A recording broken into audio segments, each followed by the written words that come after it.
Assalamualaikum warahmatullahi wabarakatuh.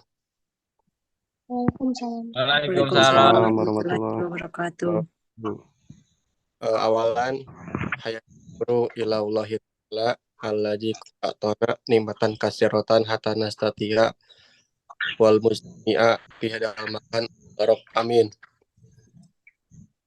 Amin. Salat tanian salatan wa salaman daimaini mutalazimaini ala habibina wa syafiina wa maulana Muhammad sallallahu alaihi wasallam.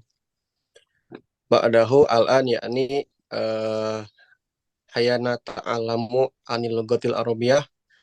Mari kita sama-sama belajar bahasa Arab di bawah mata kuliah bahasa Arab lanjutan yang diampu oleh Bapak Migwar. Yang kelompok 2 dengan beranggotakan saya sendiri, para Nabul Aziz. Yang kedua ada Nur Hayati Adawiyah.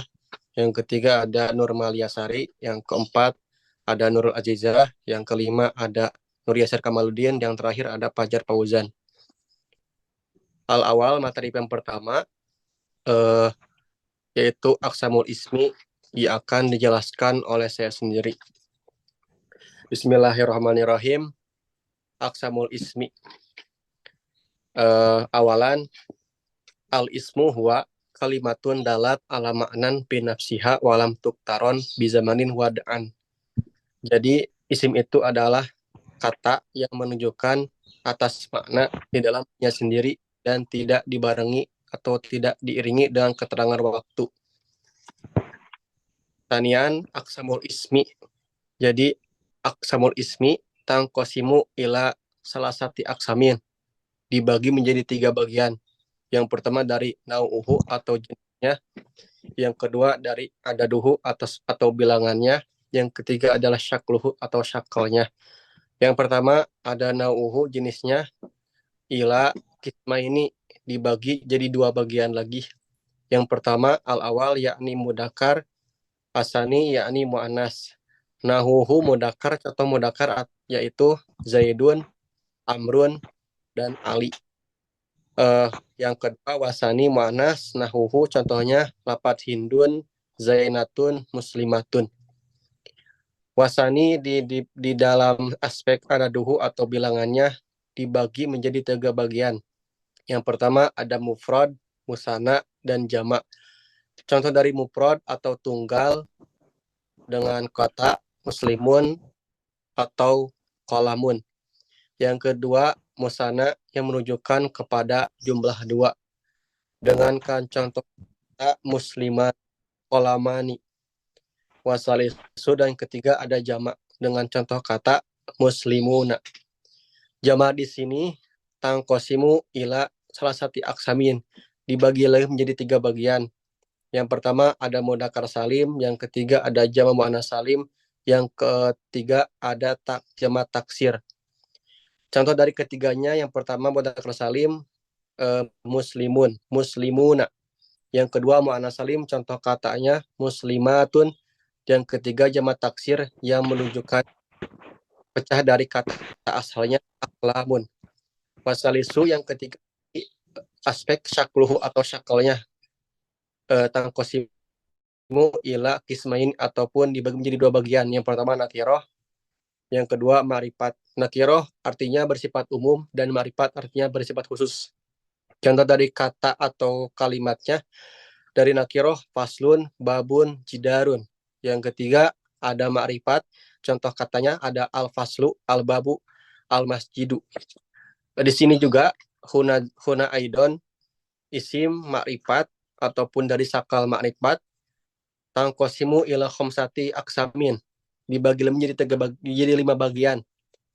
Yang pertama ada isim domir, yang kedua ada mudof, wasalisu, yang ketiga ada isim mausul, arrobi, yang keempat ada alif lam, yang kelima wal khamis isim isyarah. Contoh dari isim domir adalah huwa, huma, hum, ya, huma, huna, dan seterusnya. Wasani mudof, contoh kalimatnya babul fasli ataupun qorotul kodami. Yang ketiga ada isim mausul, wasalisu, nahuhu, contohnya alladzi, alladzina, allati, allataini. Arobi yang keempat ada alif wa lam.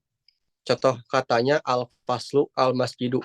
Wal akhir yang kelima wal khamis nahuhu contohnya hada hadihi dalika watilka. Yungkim sekian dari saya akhirul kalam. Materi selanjutnya akan disampaikan oleh saudari Nur Hayati. Kepadanya dipersilahkan.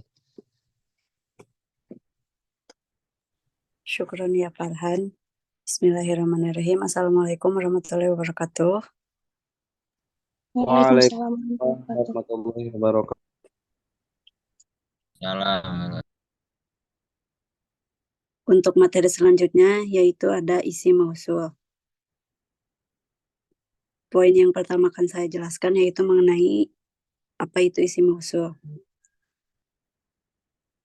Isi mausul adalah al-ismu mausul huwa ma yadullu ala muayyin bi wasitati jumlatin tudzakkar ba'dahu wa tusamma hadhil jumlah au silatul mausul. Isim mausul adalah isim yang menunjukkan sesuatu yang spesifik dengan perantara jumlah atau kalimat yang disebut setelahnya. Jumlah ini atau yang jatuh setelah isim mausul disebut dengan silatul mausul. Jadi, setiap ada isim mausul, maka harus ada silatul mausulnya. Adapun di dalam kitab Nahwu disebutkan al-ismul mausul huwa ma iftaqar ila silati wa'id. Isim mausul adalah isim yang memerlukan silah atau hubungan dan aid atau yang kembali. Silah bisa diterjemahkan sebagai anak kalimat, yaitu kalimat yang jatuh setelah isim mausul. Yang kedua ada aid atau yang disebut dengan isim domir, yaitu yang kembali kepada isim mausul. Contohnya, hadarul ladzi akramtuhu, yang artinya telah datang orang yang aku memuliakannya. Alladzi di situ kedudukannya sebagai isim mausul, sementara akramtuhu adalah silatul mausulnya. Adapun pembagian isim mausul itu terbagi menjadi dua, yaitu pertama isim mausul khos atau khusus, dan yang kedua isim mausul mustarak atau umum. Isim mausul yang khusus digunakan untuk mufrad, tasniyah, jamak, mudzakkar, dan muannas.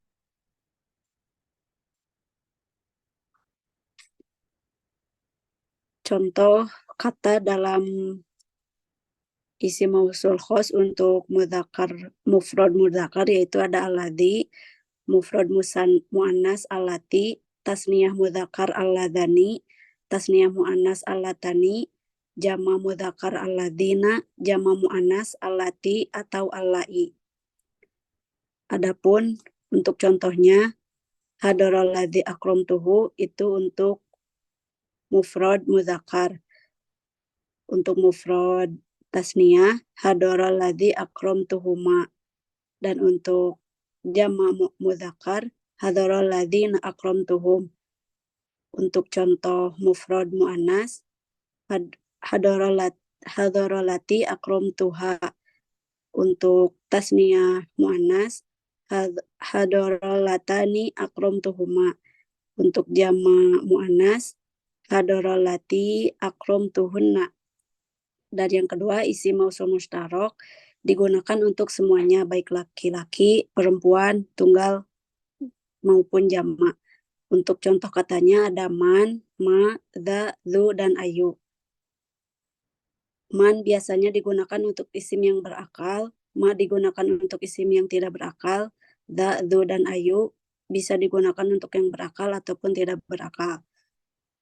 Dengan catatan, yang sering digunakan itu adalah isim mausul ma dan man.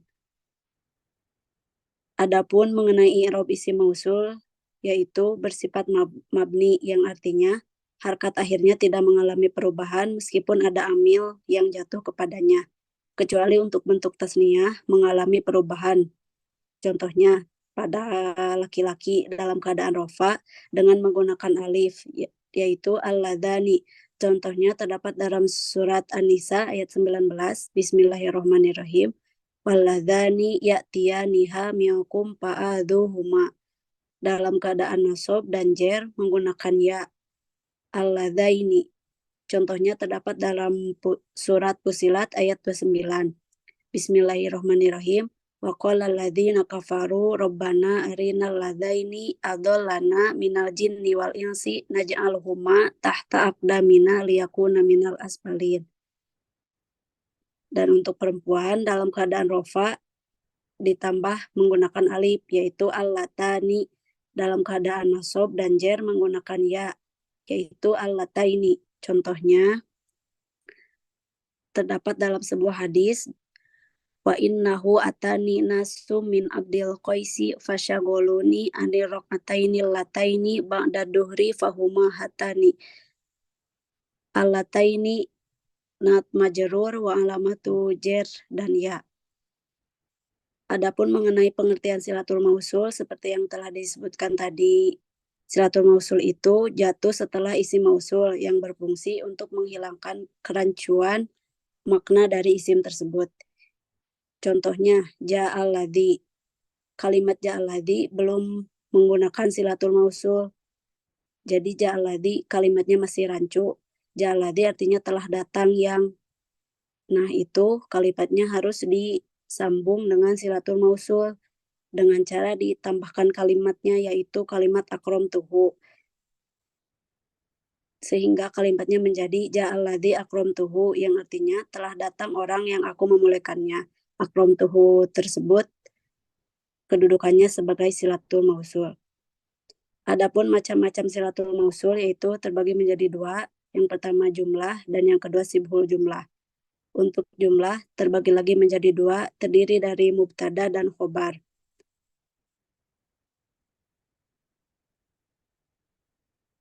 Dan yang kedua sibhul jumlah terbagi menjadi dua juga, ada dzorof dan jar majrur. Untuk dzorof contohnya terdapat pada surat Fusilat ayat 38. Dan untuk jar majrur contohnya terdapat dalam surat Ghafir ayat 49. Di dalam surat Fusilat ayat 38 yang bersifat sebagai dzorof yaitu kalimat inda yang menunjukkan keterangan tempat.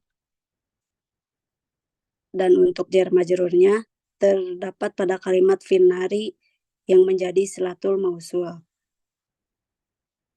Adapun huruf mausul dibagi menjadi dua, yaitu mausul ismi dan mausul harfi.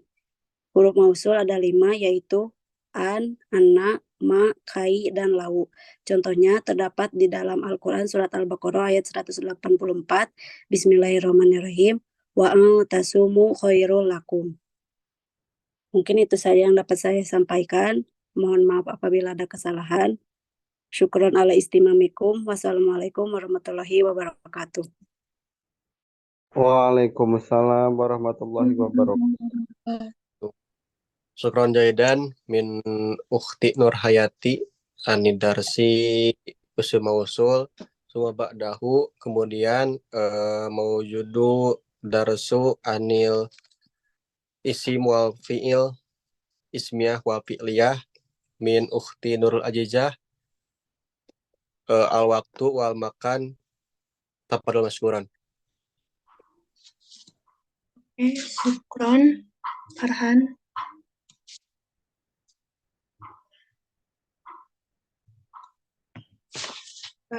Di sini saya akan menjelaskan materi tentang aqsamul fi'il madi dan aqsamul fi'il mudhari. Aqsamul fi'il madi dibagi menjadi dua.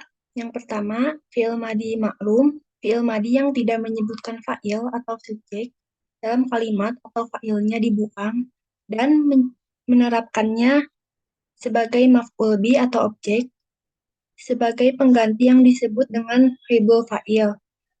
Biasanya digunakan dengan kata kerja pasif. Contohnya, quri'al kitabu, buku telah dibaca. Yang kedua, fi'il madi majhul. Fi'il madi yang menyebutkan fa'il atau subjek dalam kalimat atau biasanya disebut dengan kata kerja aktif. Contohnya, qura'a Muhammadun kitaba. Muhammad telah membaca buku. Yang kedua, aqsamul fi'il mudhari dibagi menjadi 3. Yang pertama ada fi'il mudhari shoibul akhir, fi'il yang diakhiri oleh huruf shohih atau huruf sehat, seluruh huruf hijaiyah selain huruf ilat.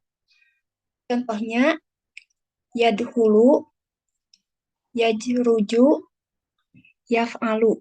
Yang kedua, fi'il mudhari mu'tal akhir. Fi'il yang diakhiri oleh huruf ilat atau huruf cacat, alif, wawu, dan ya. Fi'il mu'tal akhir terbagi menjadi 3 bagian, yaitu yang pertama mu'tal alif atau mu'tal yang diakhiri huruf alif, contohnya yardi. Yang kedua, mu'tal wawi atau mu'tal yang diakhiri dengan huruf wawu, contohnya yad'u. Yang ketiga, mu'tal ya'i atau mu'tal yang diakhiri dengan huruf ya, contohnya yarmi. Yang ketiga, fi'il mudhari af'alu khamsati. Fi'il mudhari yang bersambung dengan alif tsaniyah, wawu jamak, dan ya mu'annas. Af'alu khamsah terbagi menjadi 3, yaitu hum, huma, antum, antuma, anti. Contohnya, yaf'ulu. Mereka laki-laki sedang mengerjakan. Yang kedua, yaf'aluni. Mereka kedua laki-laki sedang mengerjakan. Yang ketiga, yaf'uluna. Kalian laki-laki sedang mengerjakan. Yang keempat, yaf'aluni. Kamu berdua laki-laki sedang mengerjakan. Yang kelima, yaf'alina. Kamu wanita sedang mengerjakan. Mungkin sekian materi yang dapat saya sampaikan. Saya kembalikan ke moderator. Oke, syukron jidan min ukhti Nurul. Makasih banyak materinya. Suma ba'dahu setelahnya ada materi min ukhti Nurmaliasari. Al waktu wal makan tabadul masykuran. Baik, terima kasih kepada Farhan selaku moderator yang telah mempersilahkan saya untuk menjelaskan materi jumlah ismiyah. Adapun poin di sini yang akan saya jelaskan mengenai jumlah itu sendiri merupakan tarkibul al-fazilati tufidu fahman kamilan, yang artinya itu adalah kumpulan beberapa lafaz yang memberikan makna yang sempurna. Sehingga dari jumlah itu juga bisa tersusun baik dari lafaz-lafaz berupa isim ma'rifah, dan juga lainnya. Dan seperti yang sudah diketahui bahwa jumlah memiliki arti kalimat, dan kemudian jumlah ismiyah sendiri memiliki pengertian, yaitu kullu jumlatin tatarakabu min mubtada'in wa khabarin, yang artinya adalah jumlah yang tersusun dari mubtada dan juga khabar. Kata ismiyah berasal dari kata isim, yang memiliki makna kata yang tidak terikat oleh waktu. Secara umum pula, isim di sini adalah menunjukkan kata benda. Jadi dapat disimpulkan bahwa jumlah ismiyah merupakan sebuah kalimat yang kata awalnya atau kata pendahuluannya menggunakan kata benda. Dalam penggunaannya, ismiyah ini dibagi menjadi 2 macam, yaitu mubtada dan juga khabar. Apa itu mubtada? Mubtada yaitu ismun marfu'un fil awali jumlatin, yang artinya isim yang berada di awal kalimat. Dan untuk ismiyah mubtada diartikan sebagai subjek dari kalimat tersebut. Bentuknya berupa isim yang berada pada awal kalimat, sehingga apabila mubtada tersebut ada yang bersifat mufrad, maka mubtadanya itu wajib berupa isim ma'rifah, dan juga wajib dhamah. Begitupun dengan khobar. Khobar yaitu ismun marfu'un yukawinu ma'al mubtada'i jumlatan mufidatan, yang artinya adalah sebuah isim yang menjelaskan mubtadanya tersebut. Khobar bisa diartikan pula sebagai predikat kalimat, di mana fungsinya untuk menjelaskan atau menegaskan dari mubtadanya tersebut. Bisa berupa isim, fi'il, sibuhul jumlah, wajib dhamah, dan mutalikul fi jinsi wa adadi. Contohnya itu seperti al-maidanu wasi'un, yaitu lapangan yang luas, sehingga jumlah ismiyah yaitu dari mubtadanya dan juga khobar. Al-maidanu lapangan yang merupakan mubtada, wasi'un yang merupakan luas sebagai khobarnya. Atau contoh lainnya seperti az-zahratu jamilun, yang artinya bunga yang indah, dan juga al-madrasatu ba'idatun, yang artinya sekolah jauh. Sehingga al-madrasatunya merupakan mubtada, dan juga al-bay'atunya merupakan khobarnya. Mungkin sekian penjelasan mengenai jumlah ismiyah. Kurang lebihnya saya mohon maaf. Saya kembalikan kepada moderator. Syukran, terima kasih. Syukri, Syukron Jaidan, min ukhti Nur Maliasari, Anid Darsi, kalimah ismiyah, wal kalimah fi'liyah. Suma ba'dahu, kemudian selanjutnya ada materi min akhi Nur Yasir Kamaluddin. Al-makan wal waktu tafadhol mashkuron. Dipersilahkan. Aywa, syukran kasiron ilahi nafah farhan di waktiha mubasyaratan pakot intadir saya.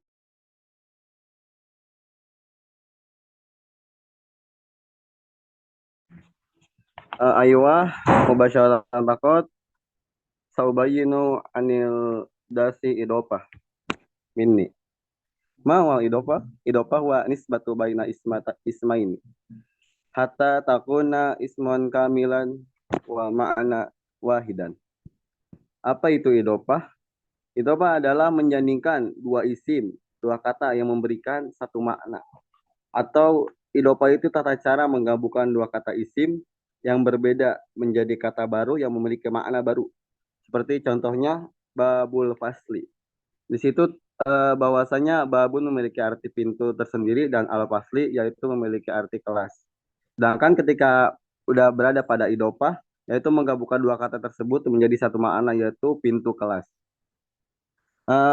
Summa al-idopatu yatarakabu min mudob wa mudob ilah. Idopah itu tersusun dari dua unsur. Yang pertama ada mudob dan mudob ilah. Ma huwa mudob? Apa itu mudob? Mudob itu kullu ismin udifa ila ismun akhir. Udifa ila ismun akharin. Mudob adalah setiap isim yang disandarkan kepada isim lainnya.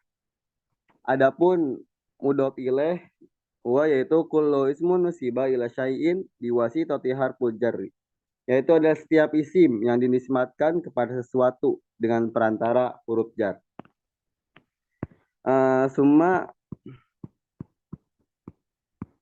adapun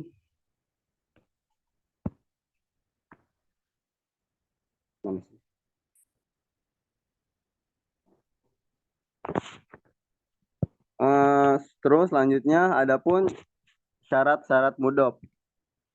Di sini terdapat syarat-syarat mudob. Yang pertama yaitu mudob harus menggunakan kata benda, dan yang kedua tidak didahului dengan alif dan lam, dan yang ketiga tidak berharokat akhir tanwin. Dan adapun syarat mudob ilaih, yaitu yang pertama itu harus menggunakan kata benda, dan mudob ilaih selalu dalam keadaan majrur.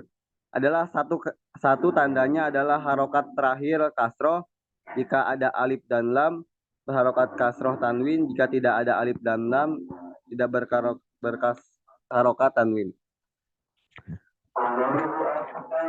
Suaya.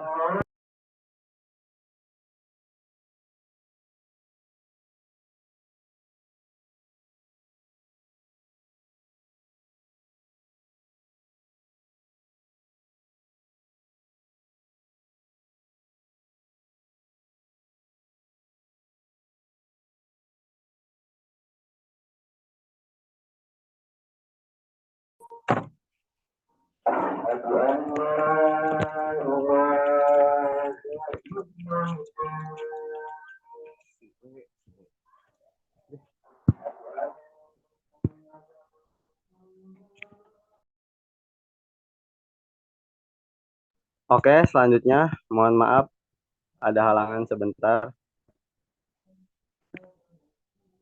Dan selanjutnya contoh tadi kan sudah disebutkan syarat-syarat mudob dan mudob ilaih, dan ini ada contohnya. Di sini terdapat kata kitabul ustadi.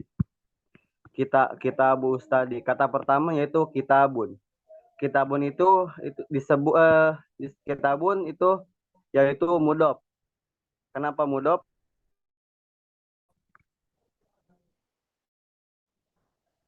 Karena tidak didahului alif dan lam dan berharokat tanwin. Dan al-ustadi ya kata kedua itu disebut mudob ilaih. Dalam Kenapa disebut mudhaf ilaih? Dalam keadaan majrur, tandanya harokat terakhirnya kasroh karena terdapat alif dan lam. Adapun yang contoh kedua yang mudhaf ilaihnya berharokat tanwin, contohnya kitabun ustadin.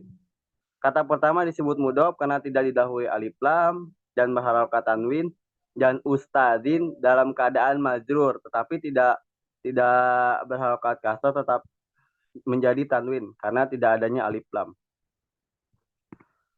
Yumkin nataji ila dasisani, langsung ke pelajaran yang kedua, yaitu naat dan man'ut. Ayuwah, apa itu naat dan man'ut? Naat dan man'ut adalah sebuah kata, yaitu sifat dan menyifati. Naat adalah sifat dan man'ut yang menyifati. Contohnya, Zaidun tawilun. Pada kalimat tersebut disebutkan bahwasanya Zaidun itu berupa man'ut atau yang disifati, dan tawilun itu naat, yaitu yang disifatinya.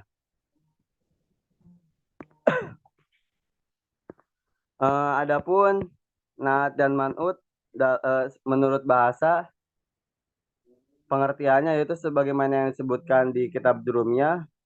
Naat adalah an-na'tu huwa tabi'un lil man'uti fi rafihi wa nasbihi wa hafdihi wa ta'rifihi wa tankiri. Artinya, naat adalah mengikuti yang diikuti dari segi rofaknya, nasobnya, jarnya, ma'rifatnya, dan nakirohnya. Adapun man'ut adalah yang disifati atau diikuti yang keduanya. Jadi, ataupun harokat man'ut ini mengikuti harokat naatnya, mengikuti harokat awalnya. Dan adapun kaidah-kaidah susunan naat dan man'ut.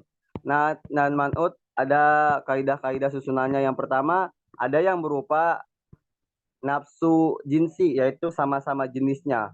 Contohnya, Zaidun tolibun mahirun. Di situ terdapat Zaidun tolibun mahirun.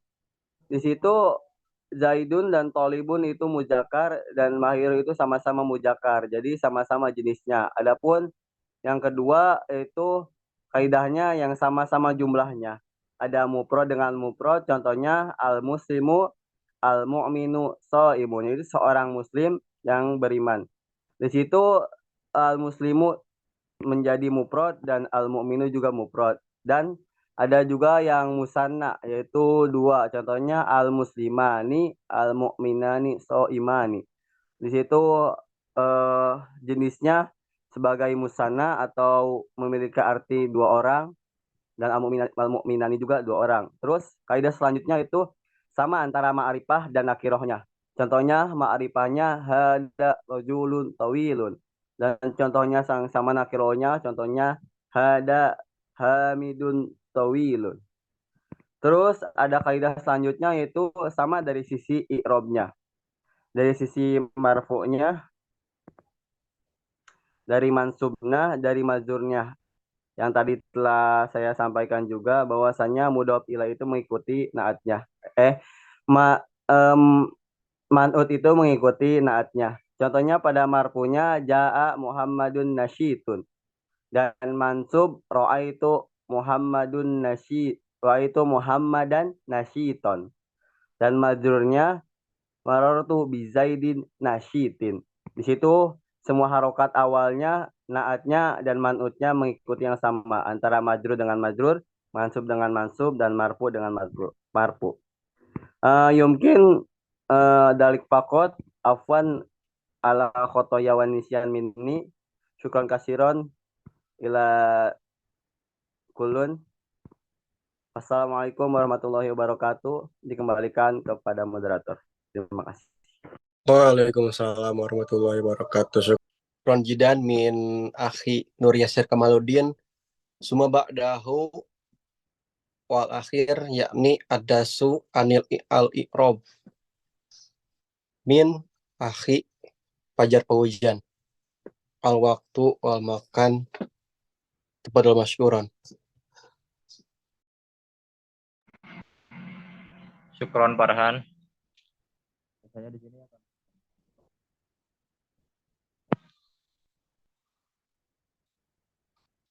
Irob di dalam jurumnya yaitu al-irobu wa tagiru awahiril kalimi lisilafi awamili tahilati alaiha abtadiron. Yang artinya irob adalah perubahan atau cara baca di akhir katanya karena perbedaan amil yang memasukinya. Baik secara lapat nampak jelas perubahannya yaitu dengan adanya harakat domah, fathah, kasroh atau sukun. Dan irob juga dibagi 4. Yang pertama irob rofa, yang kedua irob nasab, yang ketiga irob khopat,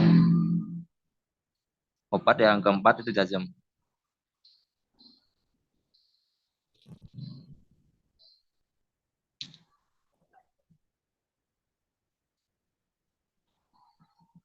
Maaf.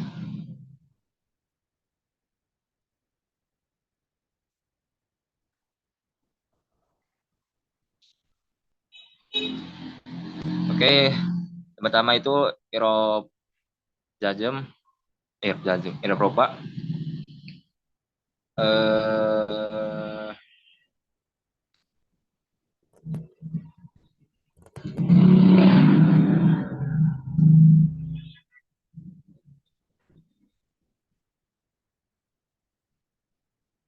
Oke, yang pertama itu irob rofa. Rofa adalah irob yang ditandai oleh domah dan penggantinya yaitu wau, alif, nun, rofa. Merupakan irob dasar dari pada awalnya merupakan isim mufrad, irobnya rofa. Contoh kalimat za'a Muhammadun dan tanda-tanda irob yaitu harokat domah terdapat pada isim mufrad, jamak taksir, jamak muannas salim dan fi'il mudhari. Yang kedua itu huruf waw terdapat pada jamak mudzakkar dan asmaul kasrah. Nah, yang ketiga itu huruf alif terdapat pada isim tasmiyah. Yang keempat huruf nun terdapat pada fi'il mudhari yang bertemu dengan dhamir sa'an yakni alif tasmiyah, waw jamak dan ya muannas. Yang kedua itu irob nasab. Nasab yaitu irob yang ditandai oleh fathah dan penggantinya yaitu alif, kasroh, ya dan membuang nun. Contoh dari irob nasab yaitu akal tufah.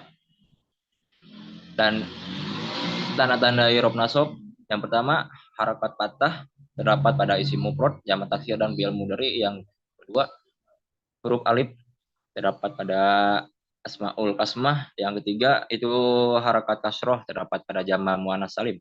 Yang keempat huruf ya terdapat pada jamak mudzakkar dan isim tasniyah.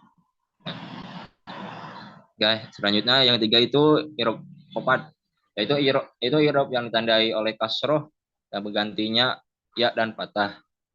Contoh kalimat yaitu kataba Muhammadun ala saburo. Dan tanda-tanda irob khopat yaitu yang pertama harakat kasroh terdapat pada isim mufrad yang musharif, jamak muannas salim dan jamak taksir. Yang kedua itu huruf ya terdapat pada asmah, isim tasniyah dan jamak mudzakkar. Dan yang selanjutnya itu irob jazm. Jazm itu irob yang ditandai oleh sukun dan membuang huruf. Contoh kalimat itu idhab. Tanda-tanda irob jazm yaitu sukun terdapat pada fi'il mudhari yang sahih huruf akhirnya. Yang kedua itu hadfun atau membuang. Ada dua macam yaitu harfun huruf ilat dan harfun huruf nun, beradab dalam dua bagian. Bagiannya itu fi'il mudhari yang mutal akhir dan af'alul kasmah. Oke, sekian dari saya kembalikan kepada moderator. Oke, syukron jidan min akhi Fajar Paujan Anil Darsi al-I'rob. Al-an yakni intaha min darsi kulun pihadal wakti al-an yakni as-su'al. Jadi sekarang ada sesi tanya jawab. Silakan kepada penanya. Ayu indakum as-su'al. Apakah kalian ada pertanyaan? Silakan ditanyakan. Tafadhol. Kelas.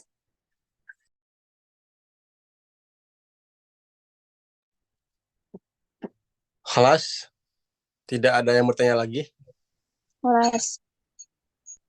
Kelas ya Ustaz. Taib. Syukron jidan ala kulli ihtimaminkum. Mungkin sekian dari kami. Terima kasih atas perhatiannya dan semoga materi yang kami sampaikan insya Allah bermanfaat dan barokah. Amin. Amin ya Allah ya Rabbal Alamin. Amin. Amin.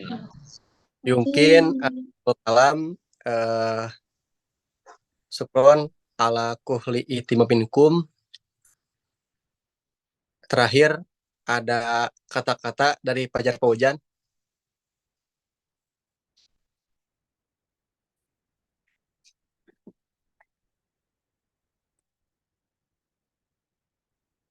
Jika tidak ada, langsung saja kita akhiri presentasi materi Arab ini dengan membaca Alhamdulillah bersama-sama. Alhamdulillah. Alhamdulillahirabbil alamin. Alhamdulillah.